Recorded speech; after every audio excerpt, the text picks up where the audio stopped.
Kapamilya Star, kapansin-pansin na wala sa ABS-CBN Christmas Station ID 2025. Isa sa mga pinag-uusapang balita ngayon sa showbiz world ay ang pagkawala ng isang tanyag na kapamilya star sa bagong labas na ABS-CBN Christmas Station ID 2025. Tradisyon na ng network ang pagsamasamahin taon-taon ng pinakamalalaking bituin na sa iisang inspirational na awitin. Kaya naman, maraming fans ang nagtaka nang mapansin nilang hindi lumabas ang isa sa mga paborito nilang artista. Kung tutuusin, halos lahat ng mainstay ng Kapamilya Network ay present sa video mula sa mga bida ng FPJ Batang Quiapo, It's Showtime at iba pang flagship shows. Pero sa kabila ng engrandeng pagpapalabas nito, mabilis na napansin ng mga netizens sa comment section na may isang bigating pangalan na tila na-miss ng kamera.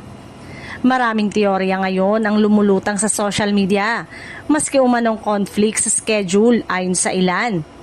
Maaaring hindi nagtugma ang availability ng artista sa shooting days ng station ID, lalo na't marami sa kanila ang kasalukuyang abala sa mga taping at out-of-town project. Ang iba naman, mas intrigang haka-haka ang lumabas. Baka raw may bagong proyekto sa ibang network o platform, kaya't hindi na siya naisama sa tradisyonal na kapamilya lineup. Sa kabila nito, nananatiling tahimik ang kampo ng naturang artista.